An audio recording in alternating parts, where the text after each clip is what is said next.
you will fail your way to greatness. Most people allow their fear of failure to outweigh their desire to succeed. When you're willing to fail again and again and again, when you make up your mind to become unstoppable, when you make up your mind to become a no matter what person, then that will then give birth to a part of yourself that you don't know right now. Imagine, if you will, being on your deathbed and standing around your bed, the ghost of the dreams, the ideas, the abilities, the talents given to you by life, and that you, for whatever reason, you never went after that dream. You never acted on those ideas. You never used those talents. You never used those gifts. And there they are standing around your bed looking at you with large angry eyes saying, "We came to you, and only you could have given us life. And now we must die with you forever."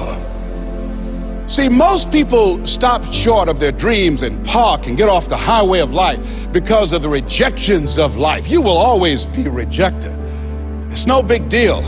Jack Canfield said rejection is a myth. It's not like when somebody says no and then they slap you.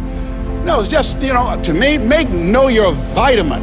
Get excited about the no. Why? Because every time someone says no, that brings you another step to a yes. You're getting closer. Trust me, you will win if you don't quit. You will win if you don't quit. Even a broke clock is right twice a day. As you go through the challenges of life and you look at it and embrace whatever comes to you, don't run from it. Step toward it. Don't try and duck it like most people do. See, most people want it easy. See, if easy come, easy what? Easy go. See, but when you go at what you're going to deal with and you deal with the difficulties of it, when you handle those hard things close at hand, making those hard decisions right now that you don't want to make, learning those things that you don't like to do, but you know that in order for you to get where you want to go, this is one of the hoops that you have to flip through. And I'm saying to you, whatever you got to do it, because if you don't, life is going to whoop you until you surrender. You have something that you brought to the universe, and that if you decide that my life deserves my developing this what I do well, and becoming the best at it, and mastering myself, and seeing what I have within me, if you decide to drop your buckets where you are and develop your gifts, I grant you, you'll never ever be without. I grant you that your gifts will take you places that will literally amaze you.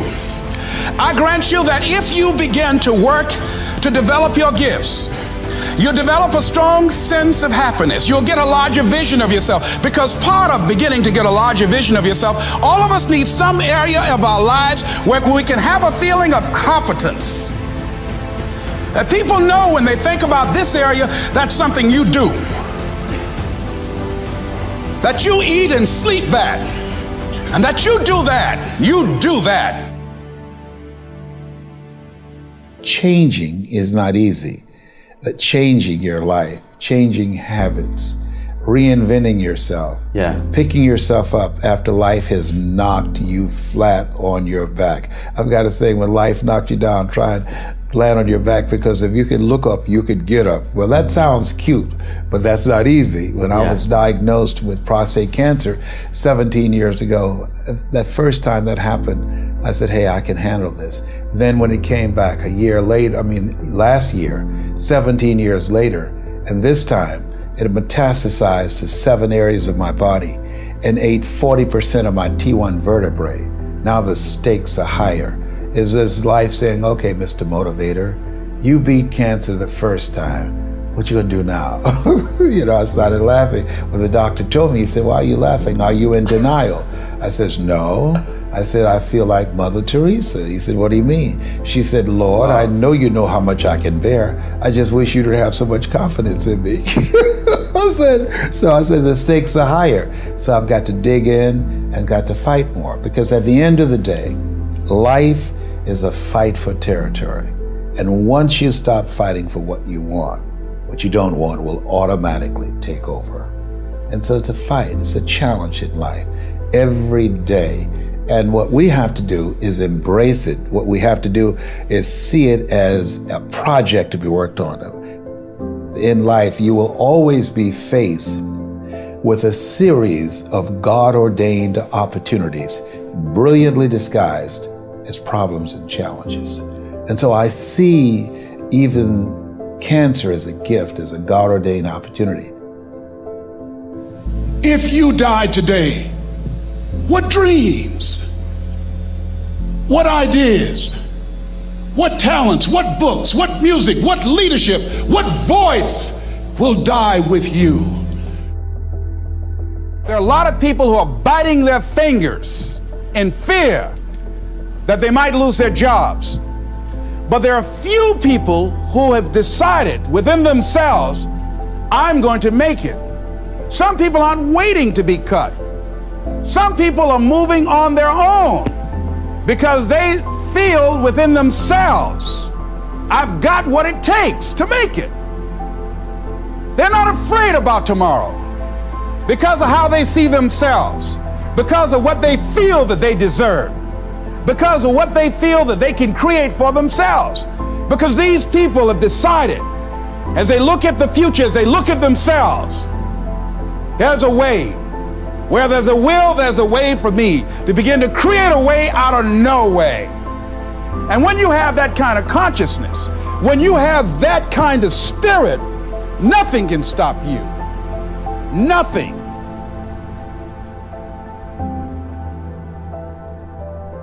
There's no secret to success. There's a system to success. And no matter what organization you become a part of, the system works if you work it. If you don't work it, it won't work. But it works if you work it. And that's one 4-letter word that most people don't like. They're not willing to work. There are winners, and there are losers, and there are people who have not discovered how to win. And all they need is some coaching. All they need is some help and assistance, just a little support. All they need is some insight or a different strategy, a plan of action to make some adjustments that will open up the key to a whole new future for them, that will give them access to the unlimited power that they have within themselves. That's all that they need.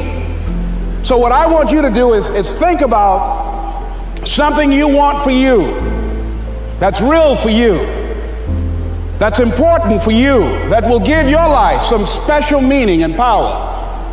And I don't even want you to say, I can do that. I don't want you to assume that. See, 5 years ago when I started out in this area, I would not have been able to make the mental leap that I would be up to where I am right now. I don't want you to begin to just psych yourself out. No. I want you to be able to say something to yourself that will enable you to maintain a level of integrity with yourself. That when you say this, even when you face tremendous setbacks, it will be a benchmark to keep you in the game, to keep you moving forward and experimenting and readjusting your strategy and your plan of action, continuously looking for ways to win. I think we have to reflect on, who am I? Why am I here? What drives me? If I died today, what 3 words would I want said about me if I died today? You know, what is it that defines me? You know, and how do I define myself? So I went to the next mode necessary to start talking to people and seeking and asking for what I wanted and leveraging relationships and trying to find out, how do the people do it that went ahead of me? How do they do it? And then what is it I need to do? How is it I need to train myself, to develop myself? What's the resources that will be required in order to make it happen? And as I start seeking out and asking questions, I started running into people who said, I know someone who can help you do that. And they helped me get connected with those people. Remember, we have so much energy that can take us so far. It's necessary that you hook up with some other energy that can take you to the next level. I hooked up with them. They said, let's go. I said, away we go.